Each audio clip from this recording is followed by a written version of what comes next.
Everybody on the blackboard. This is the Marib chapter, not the Marib, Nestor chapter 20. Let me just show you the blackboard so you can see what I'm doing here. Okay. Yeah. Courses. Everybody knows where it is.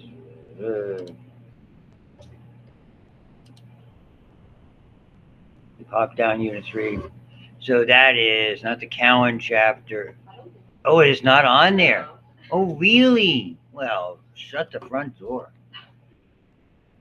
Don't start with me. Oh, I'm sorry. So we're going to call this Nestor PowerPoint chapter 20 dash.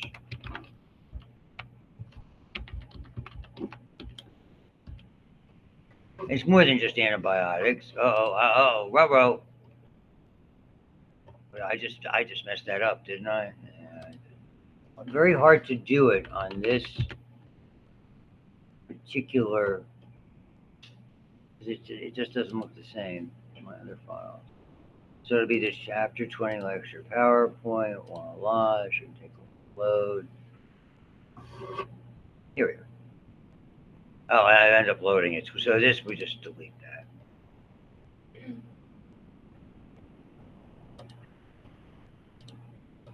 Okay. Now, voila, there it is. That's the one we're using. Okay, sorry for the confusion.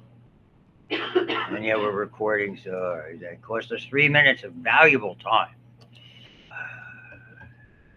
I mean, frankly, let me just kind of give it to you this way as I'm thinking about it. Basically, it's the same kind of material, same kind of stuff we talked about previously when we introduced this chapter, all of the above, etc., etc. I mean, these are things that, for instance, something gram-negatives are inherently resistant to certain antibiotics. We can't, like vancomycin, can't penetrate the outer membrane. Some don't have a cell wall. So mycoplasma, which we'll get to, causes a particular type of pneumonia that's there. And that's common in students all over. It's called walking pneumonia. And then this is some of the stuff in the genetics unit I didn't talk about. This is kind of how MRSA made its way in, by what we call horizontal gene transfer or by mutations or a combination thereof. So those are acquired resistance. And again, this is the same, very, very similar. Remember, it's the same publishers, McGraw-Hill, the same idea of ones that work in other areas. This is probably maybe a year or two older than the Cowan PowerPoint that we're using and that particular textbook. So they may have a few additional names in there as compared to here. I'm not too worried about that. I like the charts a lot. Not from a standpoint, oh my God, I have to memorize all this, but to understand these are really valuable to look at. Okay, I mean, so you really get a lot of decent information just by looking through these. Like, for instance, when I was talking about penicillins a little bit, and I'll reiterate that today. Why did we extend the spectrum? Well, basically, we're trying to target Pseudomonas. Because Pseudomonas is such a bear to treat. Because most of the antibiotics we have to use have a lot of really bad side effects. So we're really trying to play with the penicillin line, so to speak, because penicillins don't have a lot of side effects. They have allergies. And then, so all of these are part of it. And we're going to talk about today about the cephalosporins. Maybe touch on some of these, even though we don't use them a lot, etc. And then the same thing as we begin to talk about these. So I have a little bit of information on each. I was commenting a little bit on this. The fancy name is called glycosamides. This is the one we use called clindamycin, known as Cleocin. And the big problem is the diarrhea it causes, even though it works really well on penetrating that glycocalyx. Remember, I'll tell you that slime layer that a lot of things don't penetrate. And the other thing it works on, interestingly, are called anaerobes. I mentioned that yesterday. We talked about something called flagell, or tip of my tongue name, I'll get there. With regard to flagell, and its name should be coming up here, metronidazole. Tip of my tongue. And there aren't a whole lot of antibiotics that work well on anaerobic infections. There just aren't. So they all have their little niche. And I'll go over some of these niches and reiterate them as we go on. Down here at tuberculosis, we don't have to spend a lot of time with that. Just to understand a little bit about how that works. The other textbook didn't talk a whole lot about this, didn't talk a whole lot about these. That's a mistake. You're going to need to know about those things. So this is kind of where we start off with. So that's the introductory nugget. And this is maybe a better illustration than the other text about what we call it the beta-lactam ring. It's a ring. So even though it's square, if you draw out the bonds, effectively we call it a ring structure. Okay, and so they represent it here with regard to the illustration. So this is basic penicillin, and you can see the difference. They both have, and these are the basic cephalosporins. The two, by far and away, most commonly prescribed antibiotics. Second place compared to these isn't even close. Okay? But you understand, you see where they have the R here? Remember we talked about way back in AMP1, we mentioned the R groups of amino acids. So there were 20 possible amino acids. They differed by an R group. The R there is something where substitutions are made. So when you hear about semi-synthetic penicillins or semi-synthetic antibiotics, this is where the lab adds stuff. And why cephalosporins are a little more versatile. You have not just one area you can tinker with, you've got two. So, and this is what biochemists do and pharmaceutical chemistry is about. You're looking in the lab, trying to play around with these. How can I make it better? How can I make it more specific for a particular for a particular disease or for a particular group of organisms that I'm trying to target? Why? Because we keep running out of antibiotics. Because the bacteria are so adept at being able to create resistance. So they all have the beta-lactam ring. They competitively inhibit enzymes that catalyze the formation of peptidoglycan. They interfere with it. All you got to know. Okay. This is so confusing when you talk about penicillin binding proteins. Yeah. So I don't even talk about that. And yes, when they talk about effective against actively growing cells, it sort of indicates it's more about treating than prevention. Though to be honest with you, we do use these agents, particularly cephalosporins, in the sense of using preventative antibiotics. Find time to talk about it now. Prophylactic antibiotics, giving somebody antibiotics every time you're going to do a surgery or every time they walk into the office from a doctor's perspective or a nurse practitioner perspective, bad. Parents come in, oh, why did you give Junior some antibiotics? He's got a terrible cold. It's a virus. Antibiotics don't work. Okay. I mean, you can lecture the parents about that if you wish to do that. It's not really good form. But explain to them to understand that that's something we do if we really see a strong suggestion that now we have this is sort of evolved into or gotten worse and become bacterial infection. That's for the return visit, etc. Those kinds of things. So prophylactic antibiotics are used when antibiotics are indicated when we do have to do to prevent them. In surgery, if we work on a diabetic, we use that. In surgery, we're going to stick a piece of metal in there in an orthopedic perspective or a plate or a pin or a screw. We do that. That's when I use them. If we have to use more than one incision, that increases the risk of infection. We do that. If they have a history of significant problems with post-operative infection, some other criteria, you got to have a good reason. Look, I mean, when I had back in 1985, when I had my knee scoped, my right knee scoped for a minor tear of the cartilage, no antibiotics, and didn't need any.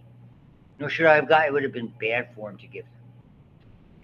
I did not routinely give antibiotics to my patients when it was a reason, and that was not the standard of care. But when we do them, we use a lot of these. So they all, penicillin, cephalosporins, and there's some other beta-lactam drugs. When they interfere with the peptidoglycan, what happens, the wall doesn't form, and this is the cell in the process of bursting. Because again, it's like a unit. When you damage the cell wall, okay, the cell membrane no longer has that stability, fluctuations in fluid inside and outside, and the next thing you know, burst. This is a good thing. We want it, and that's killing it. So they're by definition bactericidal. And they show you how some of the other things work, and where vancomycin works, and bacitracin works, and you all remember that diagram, and that's all you really have to know. Not any, please, no specifics. Okay.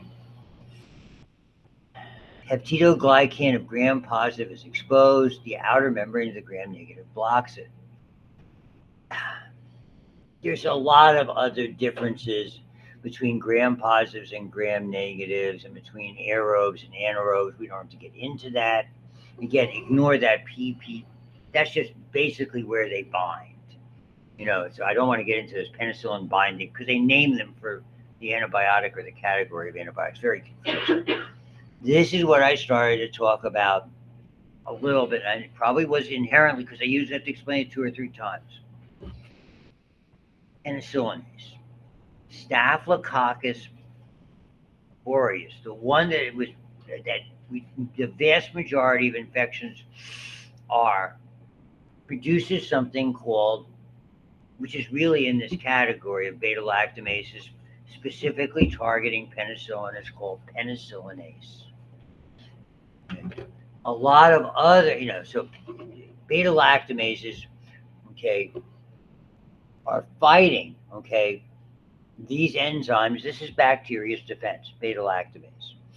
Penicillinase inactivates members of the penicillin family. That is, so very much we see almost all the penicillinases are produced by Staphylococcus aureus. There are always exceptions to the rule. There are different kinds of beta-lactamases. Sometimes Staphylococcus, and sometimes other organisms don't produce effectively only penicillinases. Some of them will produce what we call beta-lactamases. It's almost like they're similar but not the same.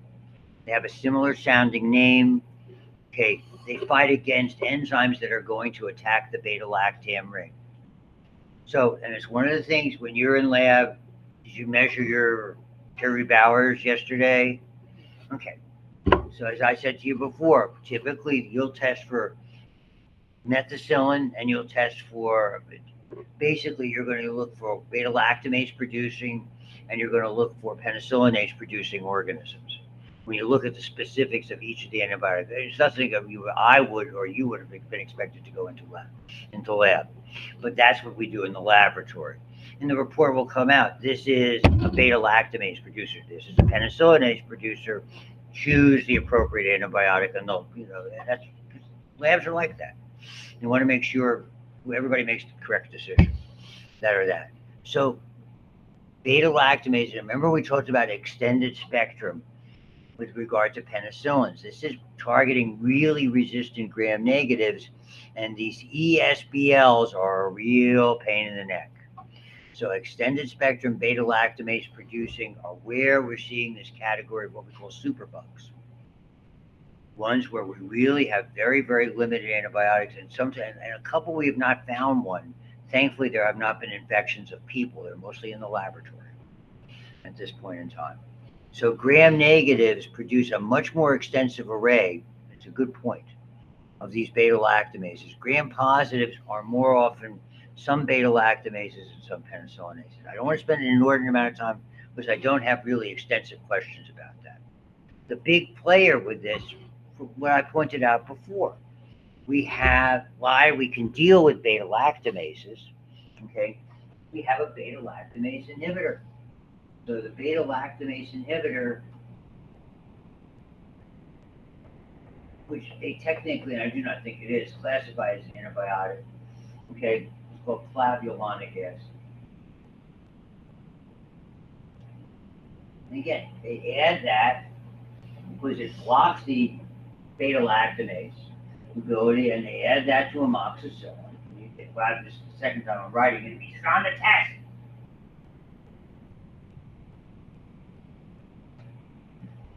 And famously, it makes something called augmentin, a wonderful agent with a limitation. It is the reason we don't put this clavulanic acid with every antibiotic, okay, and a lot of people wonder that. They used to put it with erythromycin, they put it with other antibiotics. It is not nice to your stomach. So amoxicillin is rather tame with regard to your stomach, but a lot of other categories are not. So inevitably, if I have ever put a patient on this, the first thing you start telling them, you start taking this. Hand up. Go ahead. So amoxicillin and the clavulanic acid make augment. Correct. Absolutely. Give somebody augmentin or one of your patients for augmentin. Part of the instruction should be you should take this and be starting eating yogurt, probiotics, whatever.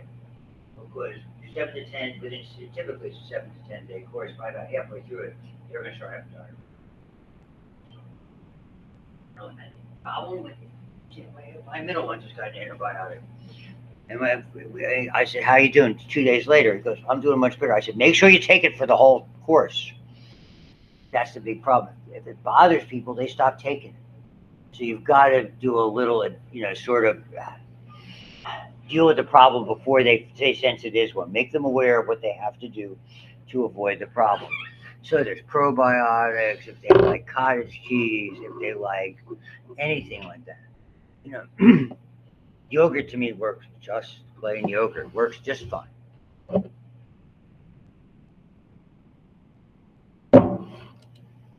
So this is remember the tinkering point? This is the tinkering point.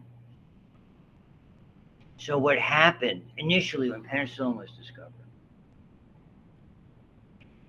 Okay, it had been around forever.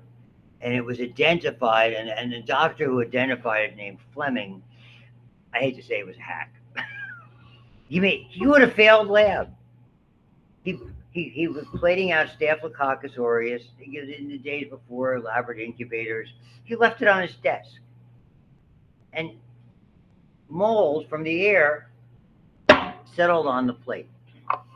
And all of a sudden he sees this big old lump of mold. And he made an observation. There's staph everywhere on the plate, but right around the mold. Aha! I've discovered something. That this particular mold, which has been around forever, Penicillium species, white bread mold, okay, all of a sudden, that we can make an antibiotic, we can make this compound with it, we're going to call an antibiotic. Oh, lucky us. So they said to him, this is a brilliant discovery, doctor. He published the results in 1931. At that point, we need you to isolate the active structure that we can manufacture. Couldn't do it. Not so smart. They got 2 other doctors who finally, after a lot of testing, came up with the first 2 of these penicillins, one called penicillin G and one called penicillin V. They came from that mold. They didn't have to tinker with them. That's why we call it, they're really essentially they're basic penicillins, if you want to call them that. Okay? Everything else in this list are all been tinkered with. They've added a side chain here, a side chain here, side chain here, da-da-da-da-da-da-da. So you don't have to know any of the structures. So those are all semi-synthetic penicillins. At that point, once they discovered that it was active, they gave it to a police officer in New York City, because this is where the research was being done, and it effectively stopped a really bad infection almost in its tracks, but they ran out of the stuff, and subsequently the police officer died. So they knew it was working on a staphylococcus. Then at that point, what happened, coincidentally, that's very interesting historically. When a war happens, particularly when a world war happens, all of your resources go to that. If you're unfamiliar with World War history, but I'll give you World War II because I'm a history buff. Men were, as soon as Pearl Harbor was bombed, everybody was enlisting. They were going to fight the country. It was a war. There was a tremendous drive because we've been isolationist because of the events at the end of World War I. Long story short, okay, what happened then, and the guys all went to war. The gals, the men who couldn't physically do it stayed home. The gals it was Rosie the welder who just died. They had all of these things. I have patients who did all of these jobs. Oh, we worked in the factory. We did this. I started writing the sports column in the newspaper. I treated those patients, all of those types of things. It was a very, very interesting time. And so when they found out they had an agent, it made a tremendous difference. The Nazis, the Japanese did not have this. Pfizer Laboratory, now the biggest pharmaceutical company in the world, thank you very much, in 1941 used all of its laboratory to make one product, penicillin. Their lab and their headquarters at the time, I don't know where it is now, is Brooklyn, New York. And they dedicated everything to making one thing, and it all went to the war effort. And it was, and there's a couple of incidents like this. When I get to the sulfa drugs, we made something out of the sulfa drugs called sulfanilamide. Sulfanilamide, the soldiers carried in, we understand medicine was different. The soldiers had packs, they had dressings, and they had this green powder, which is a sulfa drug called sulfanilamide. It was an antibiotic powder. They'd sprinkle it on wounds. War wounds are not pretty. War wounds are, I mean, you talk about explosion wounds. We didn't have chopper evac. We didn't have hospitals like that. They basically sprinkled the powder on wounds with bone and tissue sticking out and flayed all over the place, and legs and arms partially missing. And they got 2 rifles and a poncho and carried them to where the closest field hospital, which would be a couple miles away. The whole idea was because of that, it limited infections, limited amputations, and the Allied forces had this ability to keep more soldiers active. The Nazis and the Japanese did not have this. So understand what war sometimes is. It's a war of attrition. Make no mistake, the Nazi troops certainly were extraordinarily highly trained and very well organized. That was their stock and trade. Their motivation was amazing. By the end of the war, they had 10-year-old kids on anti-aircraft guns, having Russian forces coming at their faces and sitting there firing. You have no idea the amount of motivation that was there. It was scary because of indoctrination. So to give you some idea, this was one of the reasons I always tell that story. This is medical science very often plays a pivotal role in this. These were capabilities that they did not have, that allowed, at least to our way of thinking, the right side to win, certainly. Moving on. So much for my speech about that.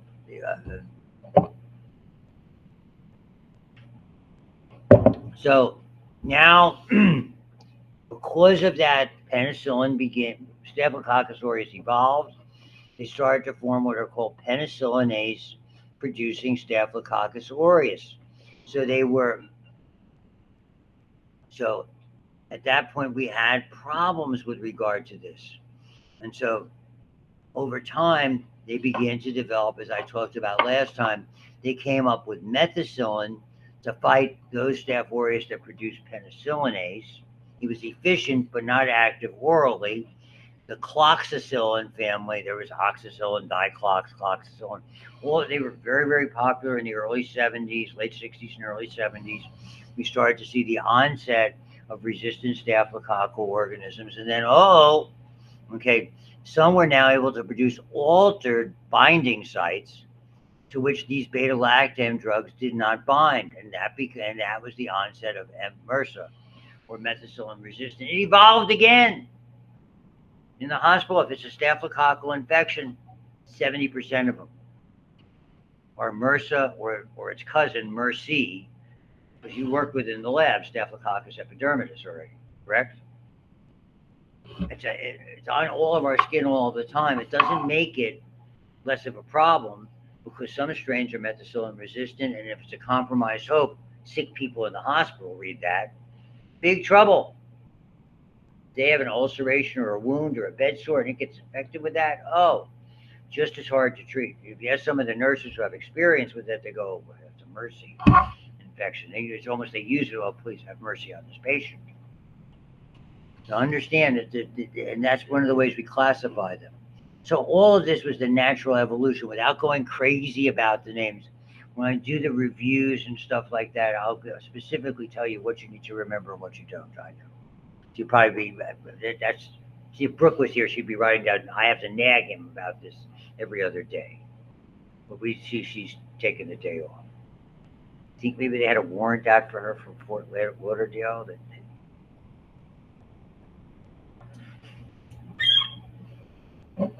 Just wondering.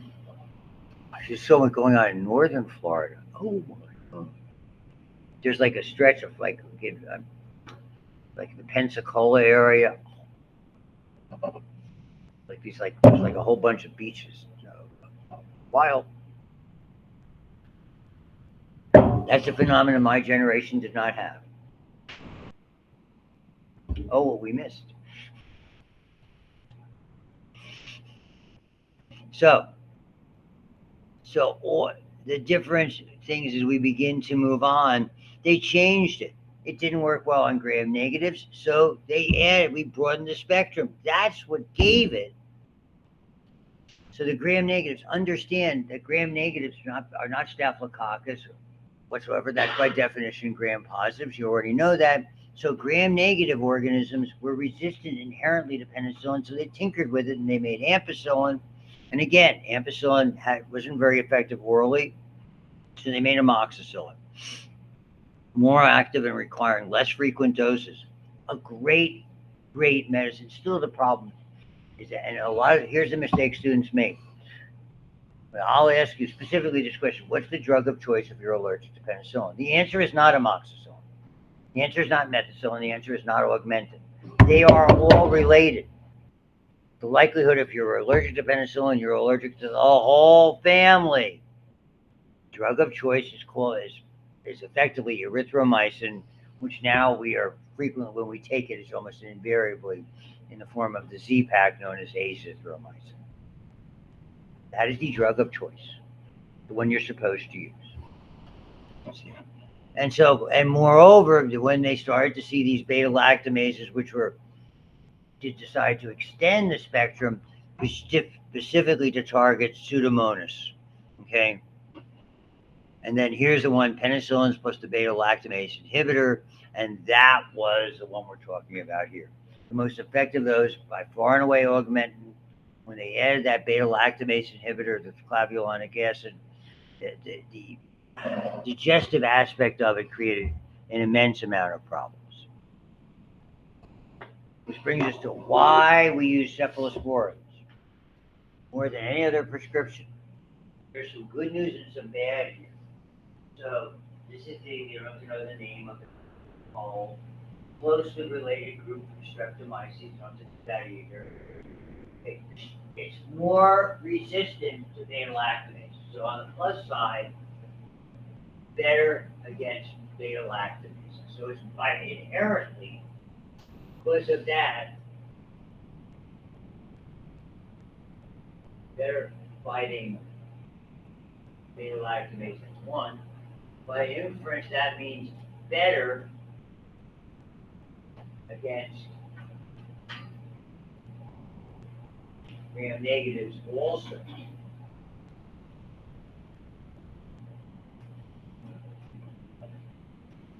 Easily available.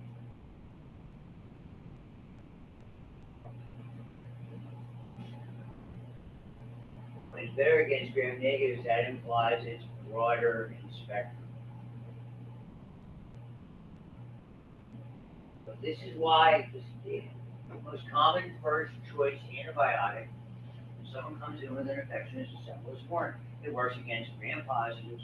It works against a lot of gram negatives. It's well tolerated. Readily available. They're generic, so it's cost friendly. That's all good news. That's why we use it so much. And honestly, more often than not, it works.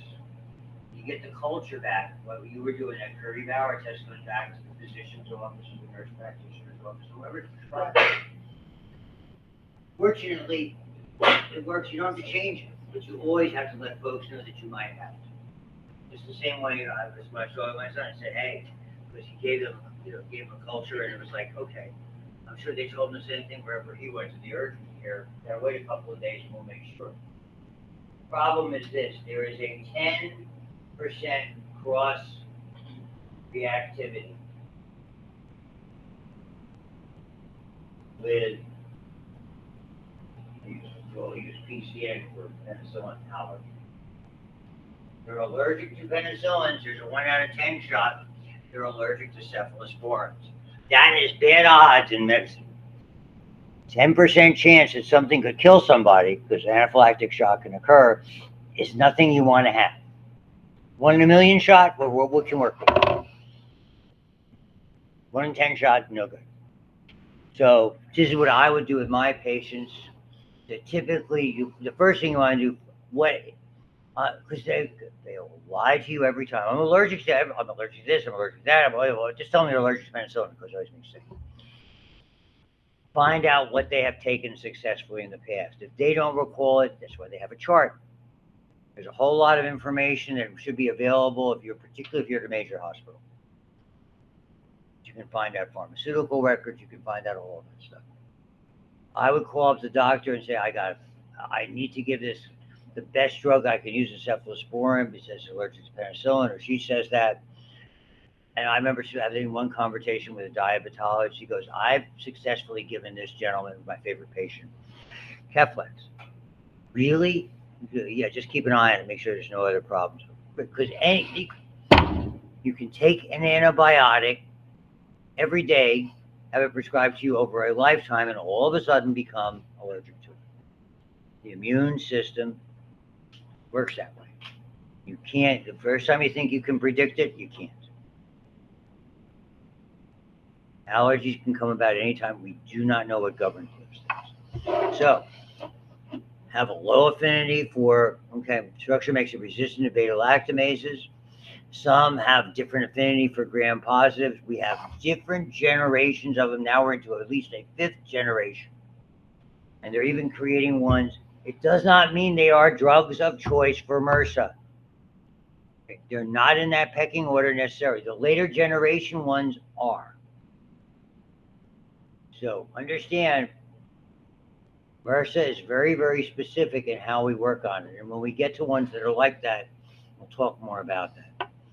These are older agents. They're in that same family. Monobactams, carbapenems, you don't have to really know anything about them. For years before we had, we'll get to, called Cipro, they used a lot of this thing called aztreonam. And when they say Enterobacteriaceae, that's enteric or gut bacteria. It's like E. coli, Klebsiella, Proteus. Okay, all bugs have you become acquainted with them yet in the lab? Oh, you will. So a lot of those gram negatives, because they're all in the gut, and they really play a significant problem because a lot of infections come from fecal contamination. They come from incontinent patients. So that's one of the things that's one of the things that used to be aztreonam. You're going to see there's a better agent for that coming along. For years, this was the choice to deal with MRSA, vancomycin. It absolutely cannot be absorbed through the intestine. Terrible for the intestinal tract. So, other than someone having a gut infection, where it doesn't have to be absorbed, it just has to be in the gut to fight those bad guys, all right? Okay. It is typically administered intravenously, and sometimes intramuscular. It is used a lot in patients with long-term care. So when it comes to nursing homes, you begin to see vancomycin used a little bit more. This is the interesting subtext of the story. Resistance was starting to develop in the late 1980s. Was with the slam dunk was, they got MRSA, I gotta use vancomycin. And like anything else, bacteria are like that.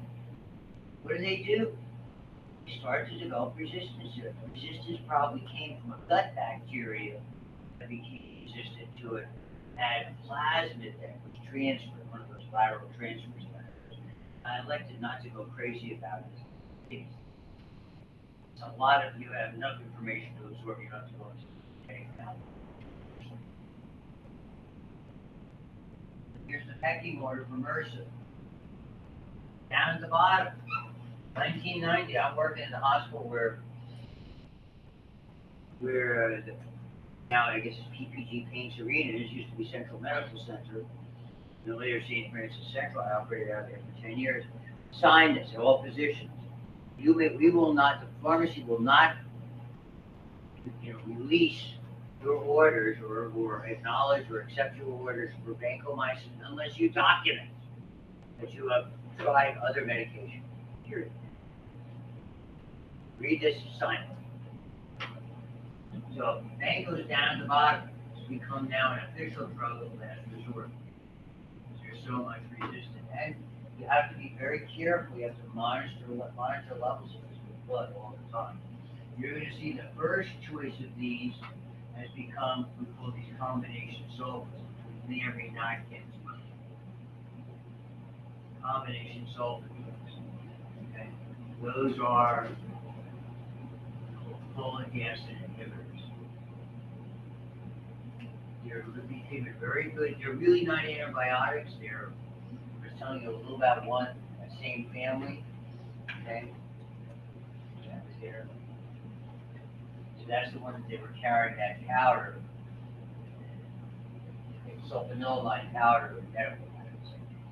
It's in that family.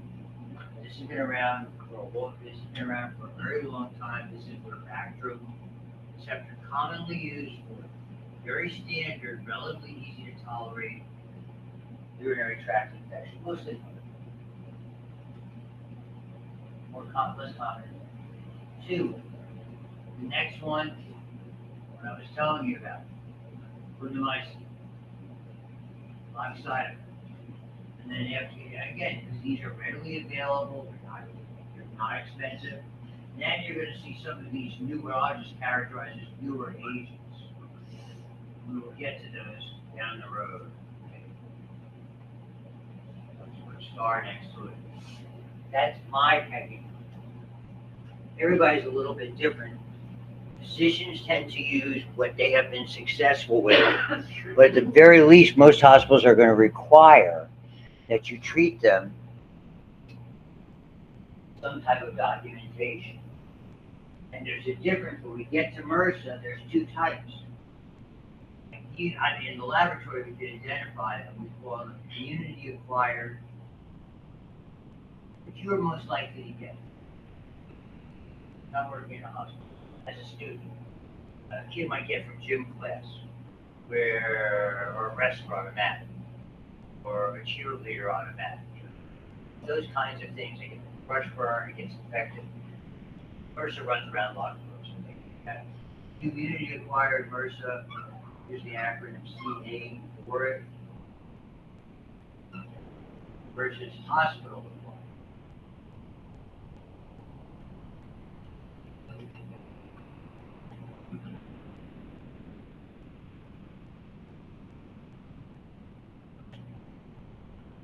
Community acquired MRSA response very well in that category.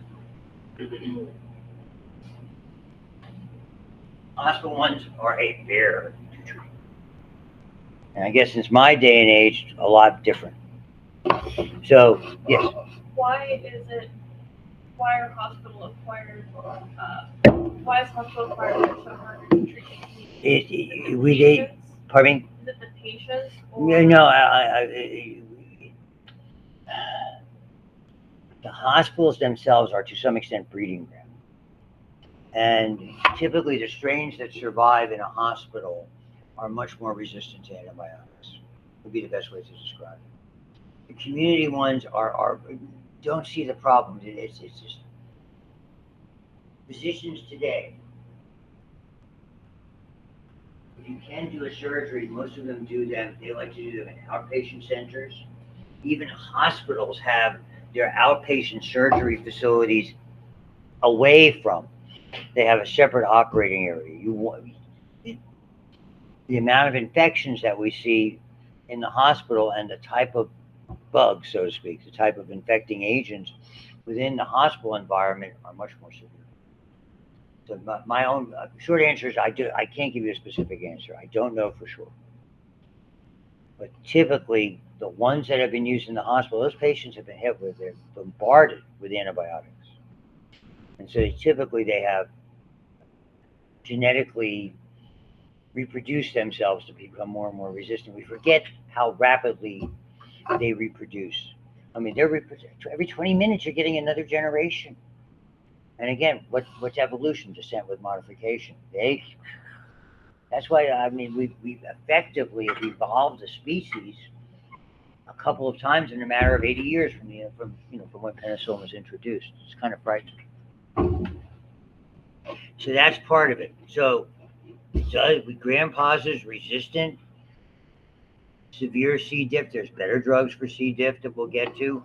All of that is part of it. There's so much in this. And I don't want to take an inordinately large amount of time, though I have this morning, but I really think you have to understand the science behind it. Bacitracin, topical, just don't use it. And so a lot of times, even though it's a good agent, it's intolerable internally. It's there. And again, the other watchword with Vanco, it just doesn't work at all at gram negatives. Can't get through.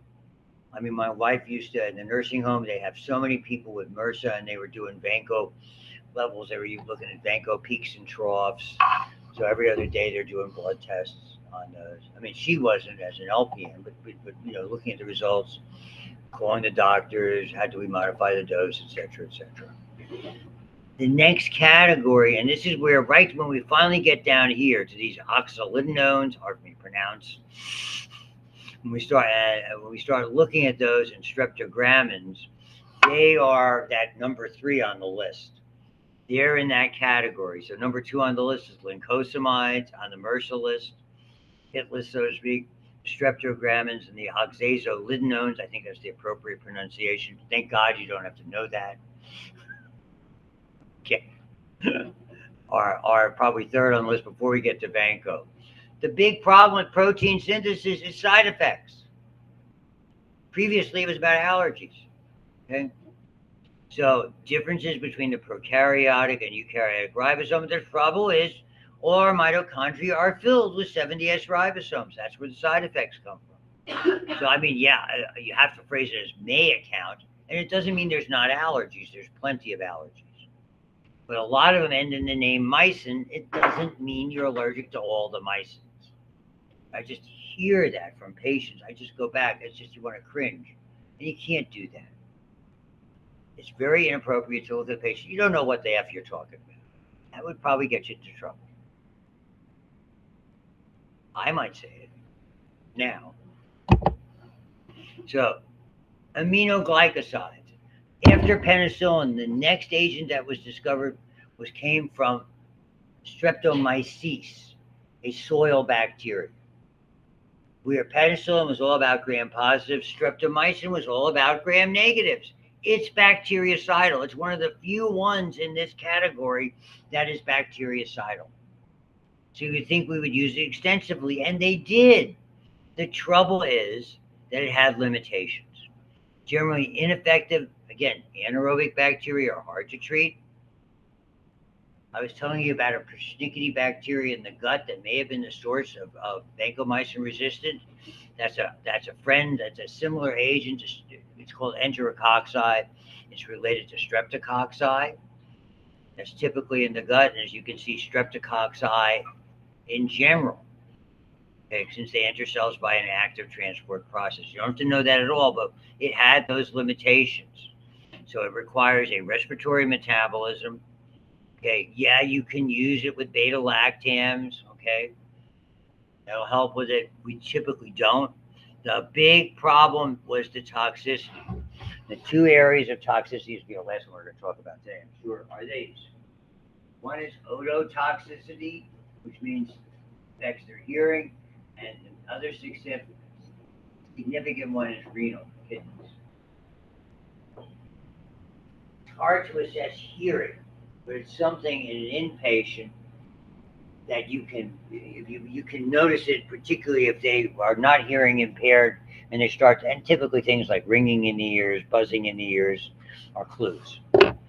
Renal, with patients like this in the hospital, you typically have to every other day do the two main labs that are part of it, which you will learn about. We talk about this, I talk about it in A&P. BUN and creatinine. BUN is blood urea nitrogen, and creatinine is creatinine. If I remember that a little bit from muscle. Talked about skeletal muscle. Those are nitrogenous compounds that the kidney can get rid of, but we always have some in our bloodstream. If the kidney is not working effectively, the levels go up. So that's the marker for kidney starting to fail.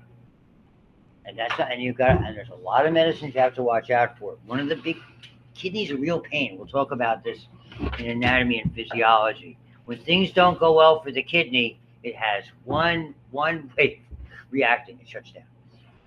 So there are some of these that are used by inhalation for Pseudomonas with lung infections. And the one that we see the most, they don't have it listed here, is called gentamicin. Gentamicin is the one that's most commonly used for Pseudomonas in a hospital. Gentamicin. So you do need to remember that. We'll stop here. We'll pick up with tetracyclines on Friday. Thank you. Pseudomonas. Pseudomonas. Pseudomonas. Aeruginosa. Last name. Aeruginosa. Office hour. Be happy I'm a good speller.